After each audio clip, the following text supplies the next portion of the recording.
Olá pessoal, tudo bem com vocês? Vamos dar início agora à nossa nona aula do curso C.S. Lewis, escritor, filósofo e teólogo, oferecido por mim, professor Joás Mello, como requisito do meu curso de doutorado na FURG pela disciplina de estágio de docência. Na aula de hoje, gente, eu tinha dito para vocês na última aula que estaríamos vendo um pouquinho das Crônicas de Nárnia. Mas na aula de hoje eu não me contive e eu resolvi falar um pouquinho das outras 5 crônicas, dando mais espaço para a sétima e última, que é a última batalha, que é exatamente a nossa aula de hoje, a parte 2 de Lewis em Terras de Nárnia. 2. A Vingança. Vamos lá. As Crônicas de Nárnia, gente, elas continuam, não é? A partir do terceira crônica, com O Cavalo e Seu Menino, que foi publicado em 1954, Príncipe Caspian em 51, A Viagem do Peregrino da Alvorada em 52, A Cadeira de Prata em 53 e, por fim, A Última Batalha em 56. Essa ordem aqui, como é bem óbvio, não está na ordem de publicação, está na ordem de cronologia. Vocês vão entender por que, nessa aula, O Cavalo e Seu Menino vem antes essas outras três crônicas que foram publicadas antes dela. O Cavalo e Seu Menino, para começar, gente, dentro do grande mapa de Nárnia, ele vai se localizar geograficamente nessa parte de baixo. Eu espero que dê para vocês verem aí do vídeo. Vai ocorrer na Arquelândia, pegando aqui um pouco de Anvar e o caminho para Nárnia, ok? Com isso em mente, o que acontece no Cavalo e Seu Menino? Vamos tratar um pouquinho da Calormânia, que é um país vizinho a Nárnia, que é inimigo de Nárnia. Então, dentro do cenário da Calormânia, surge a história contada de um jovem chamado Shasta. O Shasta, que foi encontrado pelo seu pai adotivo, que está com ele no começo da narrativa, num bote, né? Numa canoa. E o pai adotivo estava pescando e ele apareceu na canoa. Então não se sabe de quem ele era pai, não se sabe a história dele. Se sabe que ele cresceu com esse pai adotivo, que o tratava como um ótimo e feliz escravo. Ele não era feliz com seus pais adotivos. Numa das conversas que ele tem com seu pai, o pai dele deixa ele de lado e vai conversar com Tarkaan. Tarkaan era tipo um príncipe, algo do tipo, naquela época, mas ele pertencia à terra da Calormânia. Então, ele não era uma boa pessoa. E o pai do Shasta estava negociando vendê-lo para esse Tarkaan. E ele até pensa, olha o pensamento da criança que era bem tratada. O Shasta até pensa, aí ele, poxa, mas se eu for morar com o Tarkaan, se eu for trabalhar para o Tarkaan, não vai ser tão ruim quanto trabalhar para o meu pai, que eu já estou aqui, e eu como pouco, trabalho muito, então vai ser melhor trabalhar para esse nobre. Só que, numa dessas, ele começa a olhar, né, o que o Tarkaan carrega consigo, e ele vê um cavalo, o cavalo do Tarkaan, um cavalão bonitão, forte, e ele chega perto do cavalo e o cavalo responde ele, o cavalo conversa com ele. O nome desse cavalo é o Ruim. E esse cavalo começa a conversar com ele e explica para ele que o Tarkaan não é boa gente, que ele é muito maltratado pelo Tarkaan e que não seria bom, não seria melhor se ele fosse com o Tarkaan. Então ele se decide juntamente com o cavalo a fugirem. E eles fogem para onde? Cavalo falante. Cavalo falante pertence à terra de Nárnia. Então ele foge para Nárnia. É justamente o capítulo 2. E eu disse o nome errado, o nome do cavalo é Bri. Ruim é o outro cavalo que vai aparecer na história. E eles fogem para Nárnia, gente. A vida dele era bem parecida com a de um escravo. E provavelmente o Tarkaan o trataria melhor. É isso que o narrador pensa até que Bri, aqui está, o convence a fugirem no caso. E eles fogem em direção a Nárnia, e nessa corrida para Nárnia, fugindo do seu pai e do Tarkaan, que ficou sem cavalo, eles encontram com Aravis, e aí sim, Ruim, que é uma égua.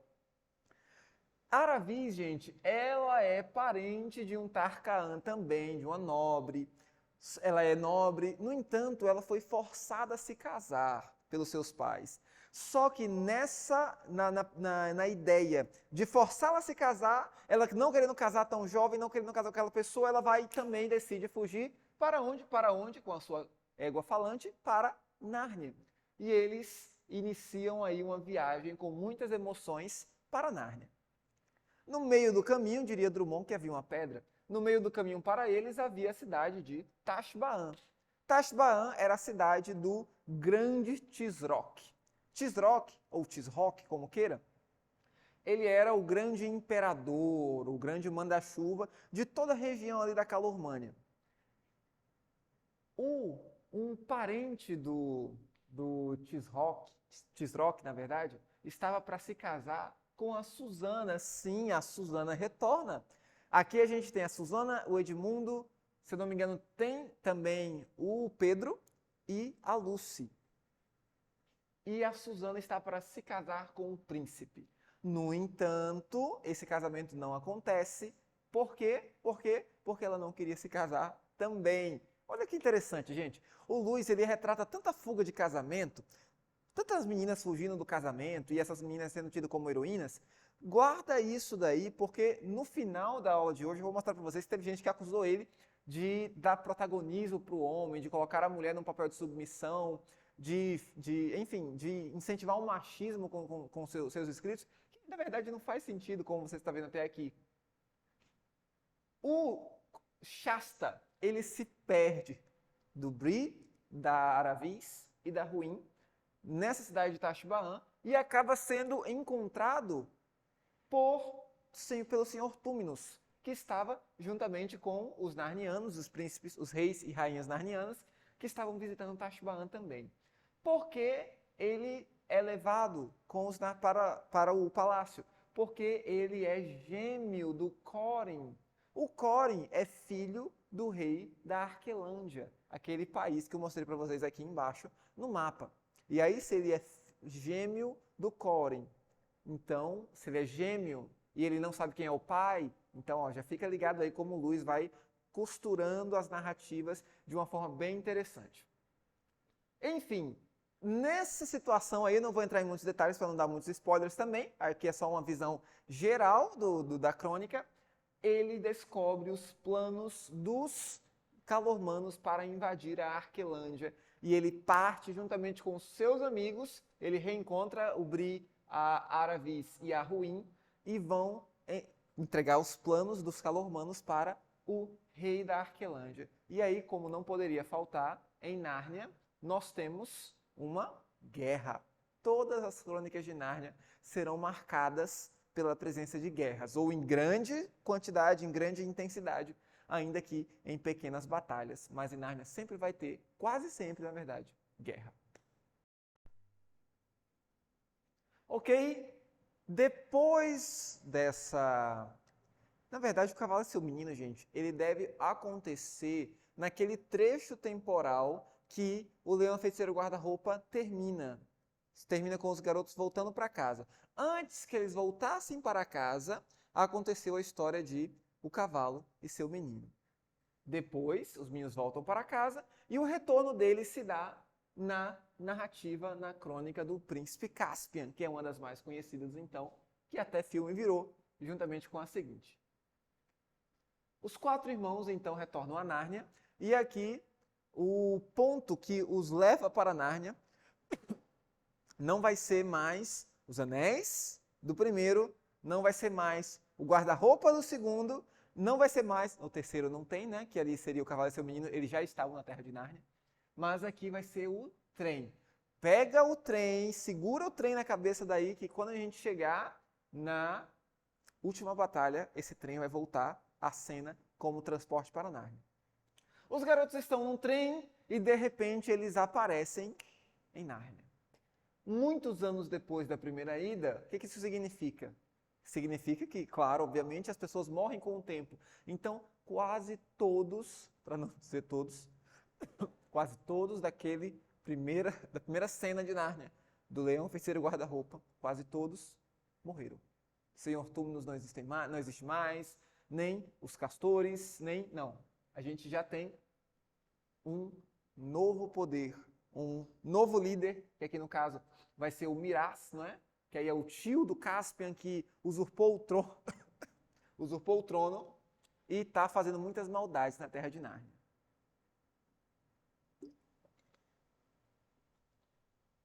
No entanto, o herdeiro legítimo, que seria Caspian, precisa retomar o trono. E então, os meninos precisam ajudá-lo. É muito interessante a narrativa infantil, né? Porque a narrativa infantil, ela segue algumas questões, mas ainda que Nárnia seja uma narrativa para crianças, ela empolga todas as gerações. Porque pensa comigo, existe lá um poder que tomou o trono, são homens fortes, são líderes, são guerreiros.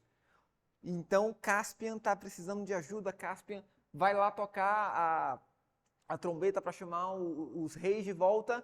Então ele só vai conseguir tomar o trono se chegar um punhado de menino para ajudá-lo. É muito interessante isso daí. Mas enfim, eles de fato chegam para ajudá-lo, conseguem ajudá-lo, só que diferentemente das outras narrativas, o Aslan vai demorar para aparecer aqui. E, novamente, assim como o Leão Feiticeiro Guarda-Roupa, a primeira pessoa a ver o Aslan vai ser a Lúcia. No caso aqui, a primeira pessoa a ver Nárnia e aqui a primeira pessoa a ver o Aslan. Ela vê o Aslan e diz, Aslan estará conosco na batalha. E ninguém acredita nela.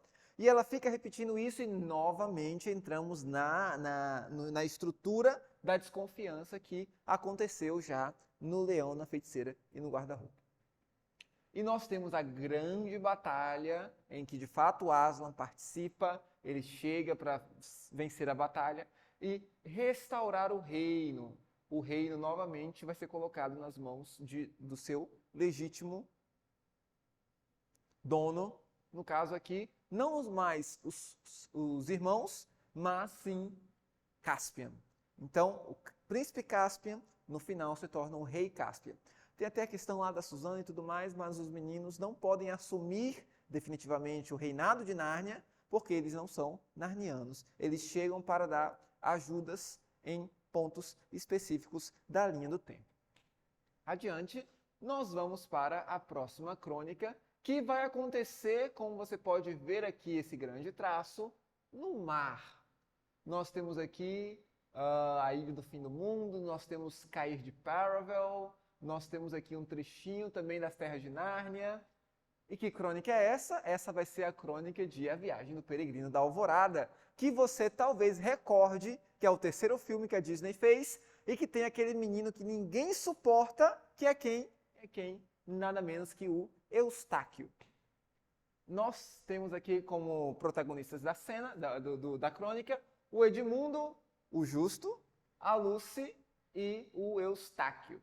E o Eustáquio, gente, ele é o primo mais novo dos meninos Favense. Ele não acredita em nada do sobrenatural, ele lê livros objetivos.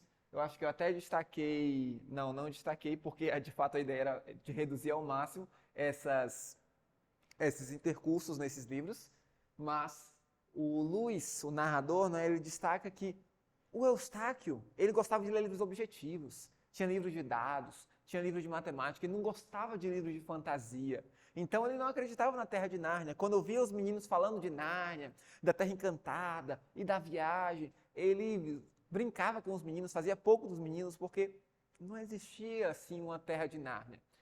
E aqui o passaporte deles para Nárnia, lembrem, já foram os anéis, já foi o guarda-roupa, já foi o trem, aqui vai ser o quadro. O quadro de um barquinho que ficava na parede do quarto do Eustáquio, que vai começar a crescer e que vai ser, se eu não estou enganado, o Peregrino da Alvorada, já em Nárnia.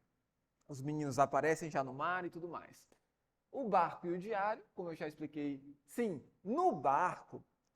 Gente, no barco, o Eustáquio, ele não é só um cético. O Eustáquio é um cético e ele tem muitas formas de despertar o asco do leitor. Porque ele vai escrevendo em seu diário todos os aborrecimentos que ele vai tendo com o pessoal do barco. Ele vai dizer quando o pessoal não dá a maior parte da comida para ele, ele vai dizer que ele ainda está com fome e tudo mais. Ele não quer racionar a comida com as pessoas.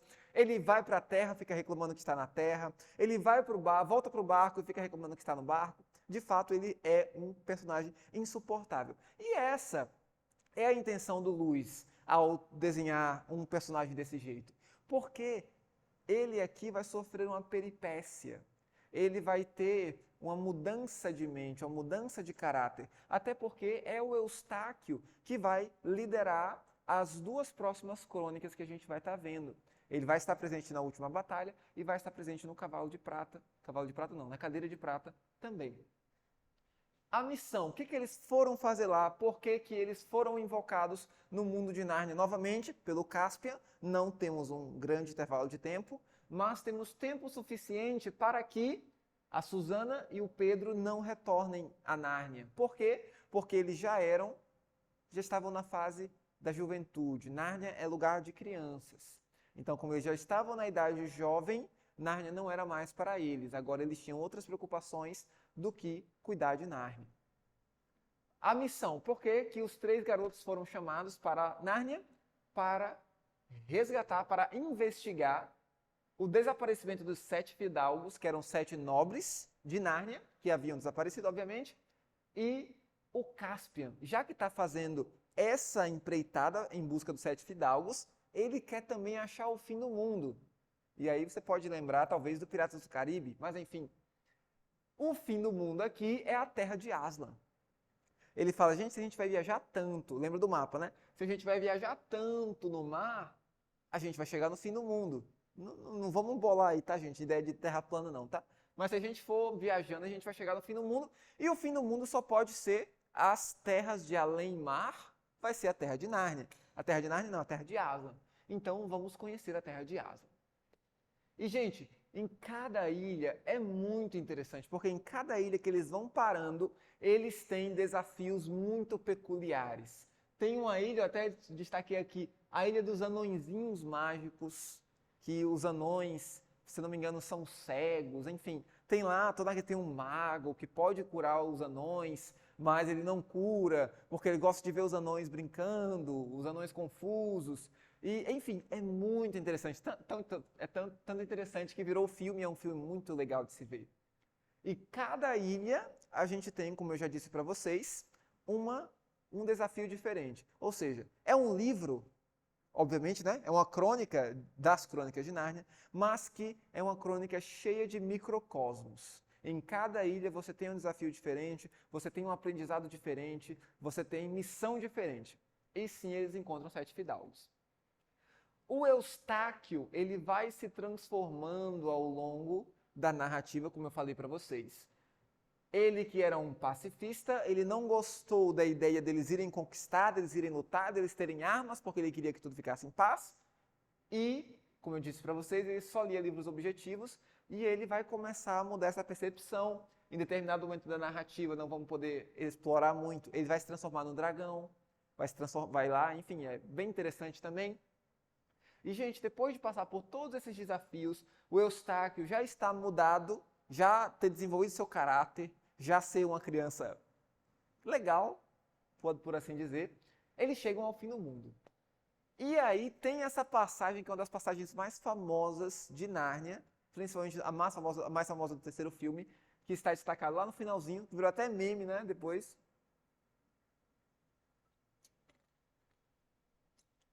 Quando o Aslan conta para Lucy, ou Lúcia em português, e para o Edmundo, que eles não vão mais retornar a Nárnia, a Lucy fica desesperada, porque de todos os irmãos, o mais apegado a Aslan era a Lucy.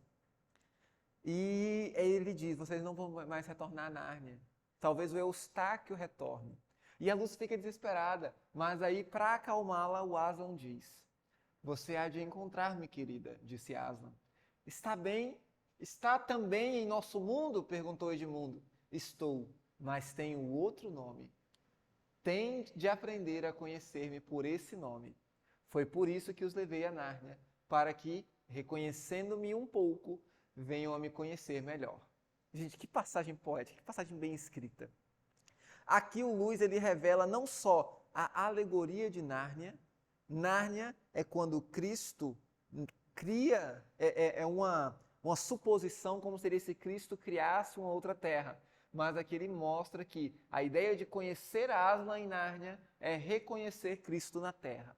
E de fato é isso que ele está apontando. Mas o pessoal fez um meme aí bem interessante na internet, que o leão, né, da terra verdadeira seria o leão do imposto de renda. Mas adiante, a próxima crônica ela vai acontecer nessa região aqui do mapa, nas colinas de Étins, o campo de batalha, no bosque, e vai pegar um trechinho do mar. Você percebe que na primeira crônica o Aslan, ó, o C.S. Lewis vai aproveitar isso daqui, na outra ele vem para cá, ele conseguiu construir tudo muito bem dentro das suas 7 crônicas. E essa crônica é nada mais nada menos que a Cadeira de Prata. A Cadeira de Prata, gente, venhamos e convenhamos, talvez seja o nome mais estranho das 7 crônicas de Nárnia. Porque você vê o leão, a feiticeira e o guarda-roupa, dá vontade de ler. Você vê a viagem do peregrino da alvorada, também dá vontade de ler. Quando você vê a Cadeira de Prata, você imagina uma cadeira de prata que não tem graça, não tem história nenhuma. Mas o que será que acontece nessa Cadeira de Prata? A Cadeira de Prata, nós temos Eustáquio, que de fato retorna a Nárnia, mas ele não retorna sozinho. A menina Jill, que é uma amiga do Eustáquio, ela vai com ele para Nárnia. E é muito interessante perceber algumas coisas sobre a Jill. A Jill ela se parece muito com a Lucy em seu caráter, em sua curiosidade e em seu amor por Nárnia, que por tabela nos lembra tanto a Lucy quanto a Polly. Então percebam que as garotas, diferente da Aravis, a Aravis ela é de fato um espírito mais aventureiro, mais forte, mais vamos lá, vamos resolver. A Jill, a Polly e a Lucy são meninas mais infantis, mas que são bravas, corajosas e que enfrentam qualquer desafio. Eles estudavam, o Eustáquio e a Jill, estudavam numa escola muito estranha lá na Inglaterra, que era uma escola que não fazia caso do bullying. O bullying poderia acontecer livremente, que os garotos não seriam punidos. E enquanto fogem dos bullies, dos praticadores de bullying, o Eustáquio encontra com a Jill, começa a falar de Nárnia e eles expressam o desejo de voltar para Nárnia. E eles clamam por Aslan para voltar para Nárnia. Então, eles de fato chegam em Nárnia e estão no topo de um precipício, é muito interessante esse começo, que é muito estranho. No topo de um precipício do qual o Eustáquio cai. E só fica a Jill e o Aslan. E aí o Aslan diz para a Jill que vai dar 4 pistas para ela encontrar um príncipe que havia se perdido, que é o príncipe Hylian. E ele diz as 4 pistas, mas pensa comigo, gente, você acabou de chegar numa terra nova, você está conhecendo tudo agora, tem um leão maravilhoso, gigante, falando com você, e ele diz para você memorizar 4 coisas, você não vai memorizar essas 4 coisas. Não tem condição, é isso que acaba acontecendo, e é isso que vai dar a complicação para essa narrativa da Cadeira de Prata. A Jill recebe os 4 sinais para reencontrar o príncipe perdido, é a missão deles em A Cadeira de Prata, e esse príncipe é nada mais, nada menos que o filho de Caspian. Caspian já está bem velhinho aqui nessa narrativa, e o seu filho se perde. Na verdade, ele não se perde, né? Ele é sequestrado. Ele é sequestrado pela Dama Verde. Nós temos aqui novamente uma figura que pratica magia e que é negativa. Aqui é a Dama Verde, ou Serpente Verde. A Serpente Verde, gente, ela surge na história, nessa cronologia, para matar a esposa de Caspian. Percebe que os narnianos não têm vida fácil, né? Surge para matar a esposa de Caspian e para sequestrar o seu filho, que é o Hylian.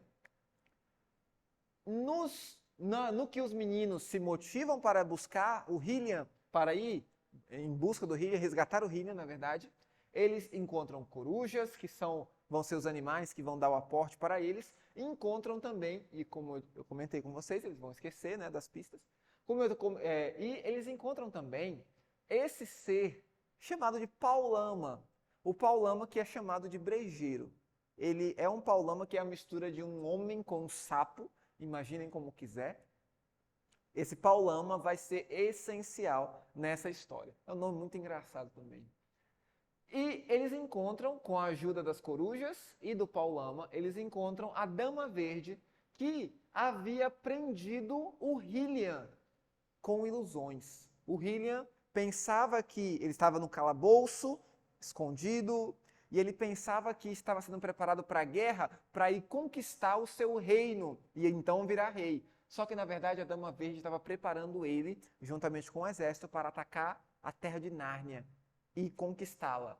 Então, ele seria um grande rei. E aí, te lembras da promessa da rainha, da feiticeira branca ao Edmundo: você vai lutar comigo e você vai ser rei. A mesma coisa é repetida, o mesmo conto do vigário é repetido aqui para o Hylian. No entanto, os meninos conseguem quebrar o encanto e eles retornam a Nárnia com o filho do Caspian, que luta a sua última batalha da vida e falece em torno ali de uns 70 anos de vida. Essa crônica ela termina com o falecimento do Caspian. Triste, né? Mas tem mais um.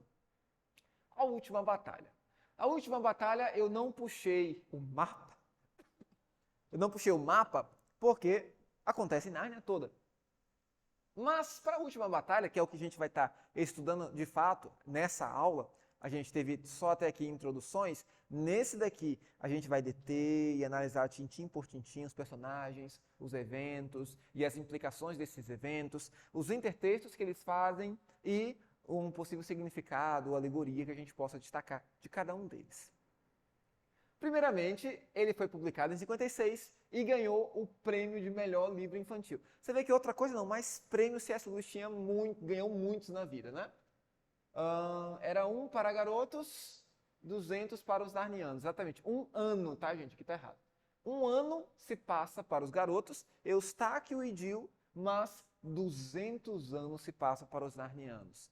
Então, a Dil e o Eustáquio, eles retornam para Nárnia nessa crônica. No entanto, 200 anos se passaram para os narnianos.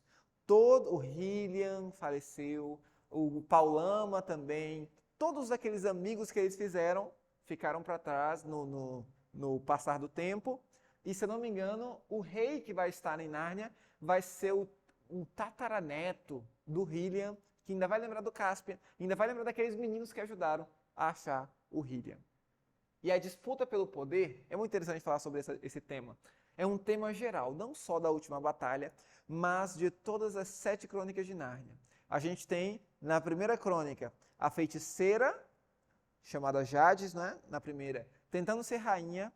A gente tem na segunda, o leão feiticeiro guarda-roupa. Ela dizendo que ela é a rainha verdadeira de Nárnia.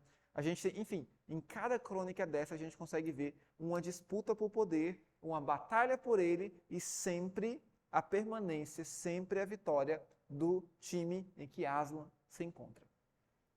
Adiante, agora mais uma questão temática, os personagens. Nós vamos ter aqui personagens novos, gente. Nós vamos ter um macaco chamado Manhoso. A ideia do Manhoso e de ser um macaco já é para você ter nojo dele, porque o camarada é muito desprezível. E nós temos um burro, que é chamado de Confuso, e também faz jus ao adjetivo que o seu nome é em português. Nós temos o Manhoso e o Confuso. Gente, eles estão conversando no início da narrativa. Essa narrativa, diferentemente das outras, não começa com a chegada das crianças, ou com as crianças no mundo real. Ela começa já em Nárnia. E só depois de um tempo de narrativa que os garotos vão, de fato, chegar. Manhoso e Confuso estavam olhando o rio quando Manhoso observa uma coisa estranha no rio. Ele se aproxima e pula na água, pega e ele encontra o quê? O quê? Uma pele de leão. E quando ele encontra essa pele de leão, ele tem uma ideia. Ah, já sei. Com essa pele de leão, vem cá. E ele começa a costurar essa pele de leão. E ele veste o jumento com essa pele de leão. Imagina, gente, o jumento com a pele de leão. Ele vestiu esse jumento nessa pele de leão e o Confuso começou, por orientação do Manhoso, a bancar o Aslan. Havia 200 anos que Aslan não aparecia. As pessoas nem mais lembravam, nem mais acreditavam em Aslan. E quando convencido, e olha que dá trabalho de convencer, porque o jumento, embora seja ingênuo, né, para a gente não usar um termo muito pesado, o confuso, ele, não, mas é feio, eu não posso mentir para as pessoas que eu sou o Aslan, não posso me passar pelo Aslan. Aí o manhoso vai convencendo ele direitinho até que ele aceita se passar pelo Aslan e ele começa a ir para os narnianos dizendo: o Aslan voltou, o Aslan voltou, o Aslan está de volta. E aqui nós temos a contrafação de Aslan, que recebe a adoração dos narnianos. No entanto, te lembra que Aslan é o burro, Aslan é o confuso. E o que o manhoso ia fazer para que o confuso não falasse besteira? Ele seria o porta-voz de Aslan. Aslan estava ali, Aslan estava no meio deles. Mas, primeiramente, Aslan tinha que ficar escondido para as pessoas não verem que era um burro, apenas a semelhança que ele teria com um leão. E quem transmitiria a voz, os desejos e tudo que Aslan queria seria quem? O manhoso. Plano perfeito para angariar aí a simpatia, o amor e a adoração dos narnianos. No entanto, gente, a narrativa começa a complicar ainda mais, né? Não bastasse aí esse anti-Aslan, porque o manhoso, além de tudo, ele é safado, como eu disse para vocês. E ele vai começar a angariar a escravidão para os narnianos. Ele vai fazer aliança com os calormanos, e aqui eles retornam para a narrativa, e os calormanos vão começar a escravizar os narnianos com muitos serviços, através do danado do manhoso. Olha esse trecho que eu destaquei para vocês. Quem falou em escravidão, diz o manhoso, enrolando, né, os narnianos.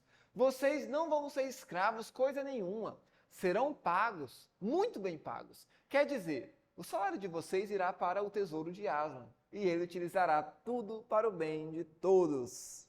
Enfim, gente, aquele velho conto que a gente sabe que, na verdade, é um desejo de enrolar o povo. Esse discurso aqui, na verdade, se parece muito com os discursos que os porcos fazem no Animals Farm, na Revolução dos Bichos.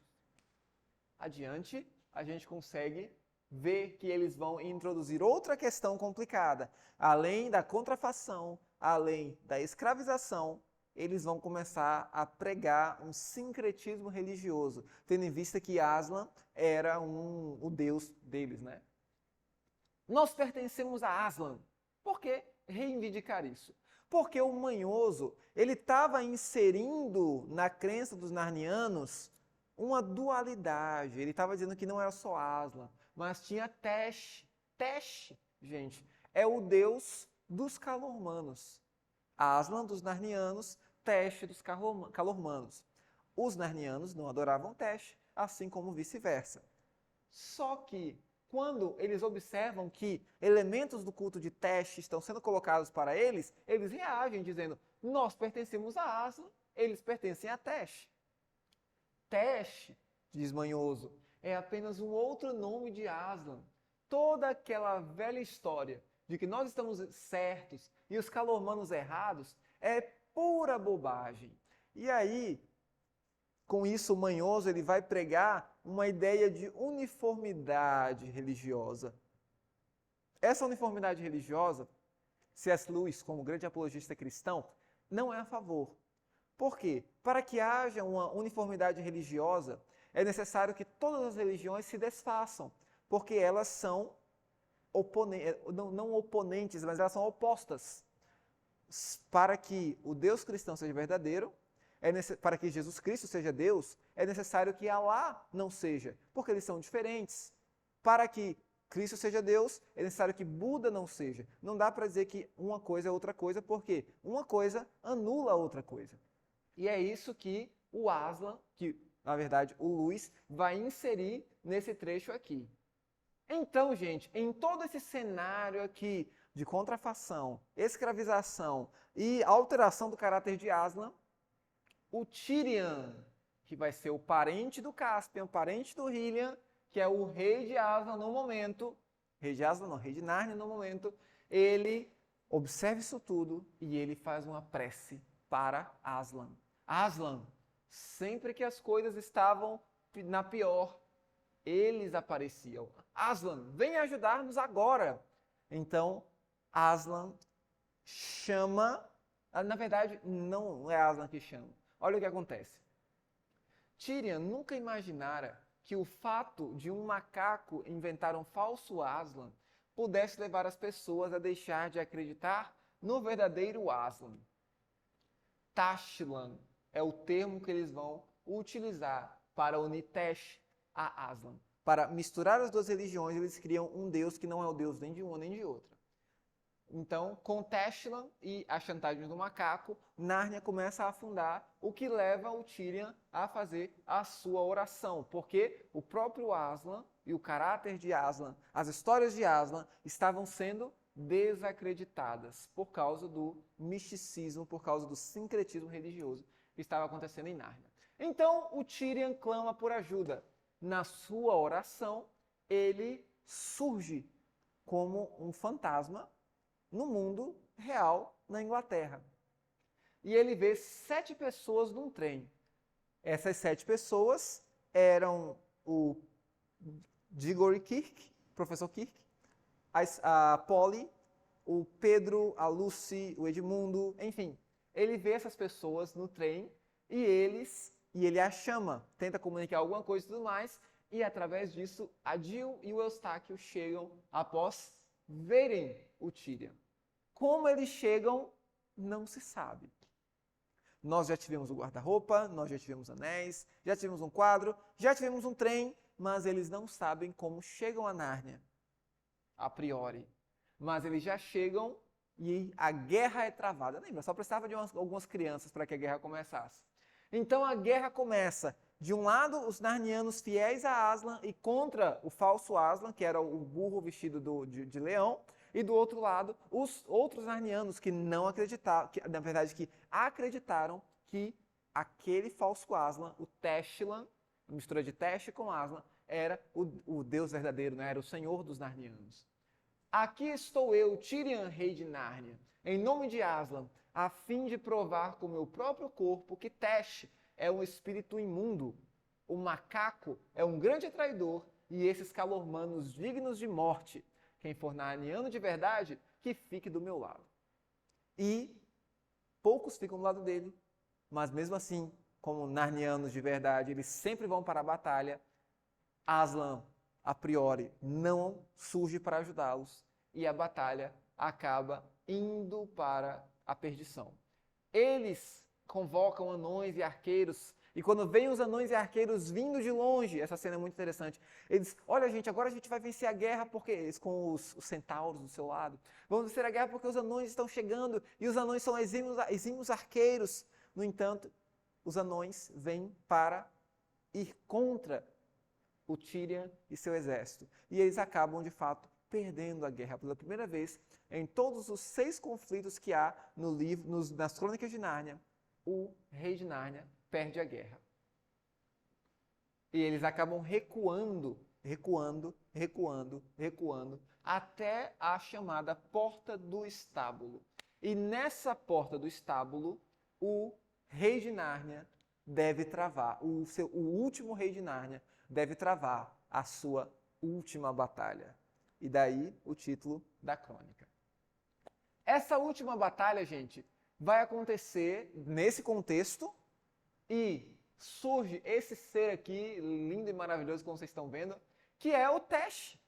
O Tesh, ele surge lá na questão. Lembrando, gente, que eu estou deixando muitos detalhes de fora, com o coração cortado. Na verdade, eu queria sentar e ler aqui a narrativa, porque é muito interessante. Mas o Tesh, ele de fato surge, mostrando que ele de fato era um ser real, não era um ser mitológico, um ser da imaginação dos calormanos. Mas ele surge e pega o Rish da Tarkaan, que era o líder dos exércitos contra os narnianos, que estava aliado ao macaco manhoso. E ele então segura lá o Rish da Tarkaan e ele é descrito da seguinte maneira. Ele tinha uma cabeça de abutre e 4 braços. Então ele pega o Rish da Tarkaan. E o pessoal começa a gritar, suma daqui, monstro, volte para o seu lugar e carregue por direito o que lhe pertence, em nome de Aslan e do grande pai de Aslan, o imperador de Além-Mar. E aí, gente, você vai percebendo aqui, né, pela página que a gente já está indo para as últimas páginas das Crônicas de Nárnia. Tirian, então, após esse momento em que Tash aparece, pega, né, leva para si o Rishta Tarkaan, é expulso por Tirian em nome de Aslan e do grande pai de Aslan. O Tirian começa a ver algumas coisas estranhas. Ele vê os 7 grandes reis de Nárnia, o Eustáquio, Adil, o Lord Digory, a Lady Polly, Pedro, Edmundo e Lúcia. Não vê a Susana, vamos falar da Susana já já. Então ele vê a Aslan, e Aslan faz Aslan, o pedido de Lúcia. E Lucy, no caso, faz um pedido a Aslan. Ela vê os anões loucos, brigando, se esforçando para destruir os narnianos de todo custo, os verdadeiros narnianos de todo custo. Então ela diz, Aslan, por favor, ajude aqueles anões. E Aslan diz que não pode fazer nada, porque os anões escolheram não serem ajudados por Aslan. A narrativa ela vai se afunilando para um final inevitável. Então, Aslan diz que de fato não há esperança para os anões. E agora ele tem uma grande obra a fazer, que é a seguinte: o fim de Nárnia e o recomeço de Nárnia. Todos correram a Aslan, uns à esquerda e outros à direita. Mas eu fiquei de contar a fofoca de Susana para vocês. Gente, Susana, para onde é que foi? Se você abre o seu livro aí, na página 708, você vai acompanhar comigo lá no finalzinho o seguinte. Senhor, disse Tirian após saudar todos, a não ser que eu tenha entendido mal as crônicas, deve haver mais alguém. Vossa Majestade não tem 2 irmãs?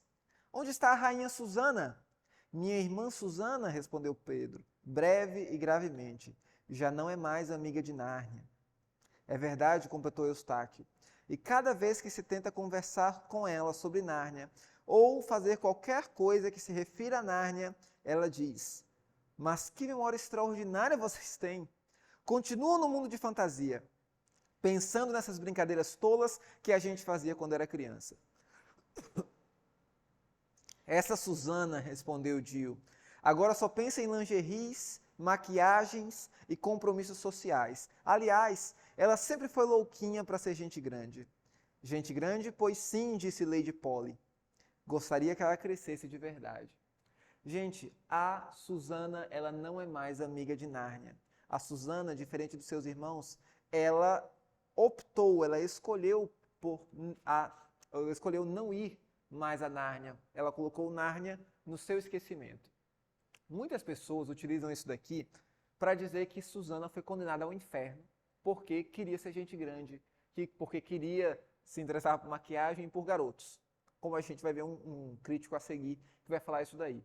No entanto, observem que não é mais falado da Susana depois disso. Os garotos, eles chegam ao juízo final de Aslan aqui, mas Susana não está do outro lado. Não, há um grande silêncio sobre Susana, talvez até um silêncio reflexivo. Mas voltando para cá, todos os narnianos, então, eles se aproximam de Aslan. E aqui nós temos um paralelo muito parecido com Mateus 25, ali na parábola dos cabritos e dos cordeiros. Uns à esquerda de Aslan e outros à direita de Aslan. Os que estão à direita de Aslan expressam amor nos olhos. Os que estão à esquerda expressam ódio e temor. Aqui eu imagino que o Luiz ele quis dar uma nova face ao ranger de dentes, choro e ranger de dentes. Não se range de dentes quando você está triste, se range de dentes quando você está com raiva.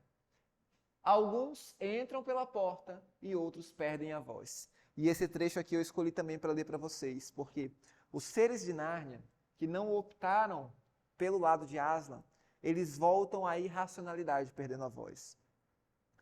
Olha o que diz. Quando algumas olhavam, todos olhavam direto para a face do leão. Aliás, acho que nem havia alternativa. Quando algumas olhavam, a expressão de seus rostos mudava terrivelmente, com a mistura de temor e ódio, exceto na cara dos animais falantes. Neste, tanto temor quanto ódio duravam apenas uma fração de segundos, pois, na mesma hora, deixavam de ser animais falantes, tornando-se simples animais comuns. E todas as criaturas que olhavam para Aslan daquele jeito desviavam-se para a direita, isto é, para a esquerda dele, desaparecendo no meio de sua imensa sombra negra, que, como já lhes disse, se espraiava para a esquerda, do lado de fora do portal. As crianças nunca mais viram essas criaturas. Não sei o que se passou com elas. Outras, porém, olhavam para a face de Aslan e o amavam, embora algumas ficassem ao mesmo tempo muito assustadas. E todas as criaturas entravam pela porta, colocando-se ao lado direito de Aslan. Então aqui nós temos factualmente uma imagem de juízo final para os narnianos. Então, depois dessa cena em que os que amaram Aslan, os da direita de Aslan, adentram as portas do estábulo, as portas do paraíso, e os outros são condenados e desaparecem, dragões e lagartos gigantes se apoderam de Nárnia. E Nárnia começa a sofrer grandes terremotos, inundações, o mar estava inundando a terra. E agora Aslan grita, Aslan exclama que haja um fim. Aquele que no Sobrinho do Mago disse que haja o começo, aqui ele encerra dizendo que haja um fim. Então a terra de Nárnia se transforma numa imensa bola de fogo. E agora? Que lugar é esse? Você tem alguma ideia?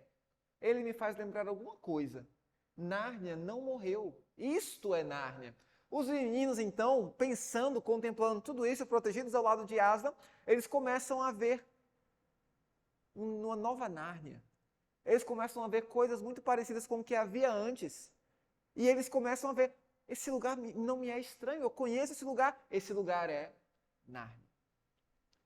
Ao mesmo tempo, os narnianos começam a ver Nárnia, todos começam a ver Nárnia, mas eles começam a ver também a Inglaterra.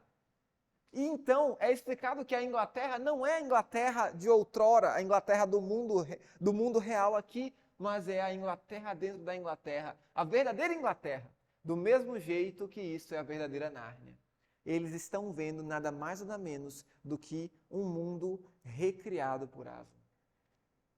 E os meninos têm muito temor quando veem isso. Eles falam, gente, é tudo tão mais bonito do que quando a gente estava aqui e imploram a Aslan, Aslan, não permita que a gente volte, porque isso aqui é muito bonito. Então, final emocionante das 7 Crônicas de Nárnia, Aslan diz, acabaram-se as aulas, chegaram as férias, acabou-se o sonho, rompeu a manhã. Naquela cena do trem, em que o Tirian aparece e os meninos são transportados, o Aslan explica, gente, aquele trem, vocês sofreram um acidente. A vida de vocês naquela fase do mundo acabou. Acabaram-se as aulas. Rompeu-se a manhã. Agora a vida de vocês é aqui em Nárnia. Muito bom, hein? Você avança para mim, por favor? Então, gente, assim terminam as 7 Crônicas de Nárnia, com os meninos de fato morando, em definitivo, em Nárnia. O Philip Pullman, ele elaborou algumas críticas à história de C.S. Lewis. Uma delas é a condenação de Susana pelos seus interesses. E ele comentou o seguinte, Susana foi para o inferno porque estava ficando interessada em roupas e rapazes. Mas como a gente já viu, o trem que os meninos estão sofre um acidente. Eu não ia dar esse spoiler naquela hora, né? Eles sofrem um acidente, o trem bate e eles morrem. Susana não estava naquele trem. Então o destino eterno de Susana não fora ainda decidido. Ela não tinha ainda como ir para Nárnia. Ela não tinha ainda como estar ou não estar em Nárnia. Esse ciclo temporal que Nárnia segue não é o mesmo ciclo temporal do mundo real. A gente vai ver essa dicotomia entre mundo real e mundo Nárnia e mundo real, quando Lewis for falar da questão de Platão. Ele vai dizer que tudo estava em Platão, afinal de contas. Além disso, o Philip Pullman ele destaca o seguinte, a predominância de protagonismo masculino. E o que ele vai dizer? Você tem o Eustáquio, você tem o Pedro e o Edmundo, você tem o Diggory, você tem tanta gente masculino. Não há protagonismo feminino. Ele não poderia estar menos enganado. No caso, mais enganado. Aliás, A grande controvérsia com isso só surge com a Lucy e a Jill. Porque, gente, se você for observar, o personagem mais dentro dos conformes, o personagem mais carismático, o personagem que mais confia em Aslan, o personagem que mais é admirável de todas as 7 crônicas é a Lucy. A Lucy é quem mais espelha o caráter de Aslan. É quem mais se parece com Aslan, por assim dizer. E a Lucy é uma menina, se não me engano, de 5 anos na época, a cronologia que se dá a ela. E a Jill é uma menina guerreira, enfim, não tem nada, enfim, complicado de se dizer isso daqui. O Alistair McGrath, quando ele vai comentar esse trecho do Philip Pullman, ele vai explicar que talvez o Lewis tivesse dado um ainda maior protagonismo para as suas personagens femininas se ele já tivesse conhecido a Joy, ou se ele já tivesse vivido outras coisas que ele acabou vivendo posteriormente. Mas, para essa fase, ele não deu tanto protagonismo. Mas, não dar tanto protagonismo, não colocar uma narrativa como sendo o principal, se bem que de personagem humano, do Leão Feiticeiro Guarda-Roupa, a Lucy é o principal. Ela a primeira ia a Nárnia, enfim, muito complicada essa crítica aqui do cara. Susana e o caso não finalizado. Os livros, isso aqui é o Luiz falando em uma carta, né? não cronologicamente, mas quando a carta foi publicada. Os livros não nos contam o que aconteceu com a Susana, mas, próprio Luiz falando, tá, gente? Mas houve bastante tempo para que ela se consertasse e talvez chegasse ao país de Aslan no fim. Então, Susana chegou? Não chegou? Não sei. Decida você, que é o leitor. Não dá para dizer uma coisa, não dá para dizer outra coisa, apenas fica o exemplo de Susana para reflexão. Adiante, nós vamos estudar um pouquinho das perspectivas teológicas que aparecem em cada uma das crônicas.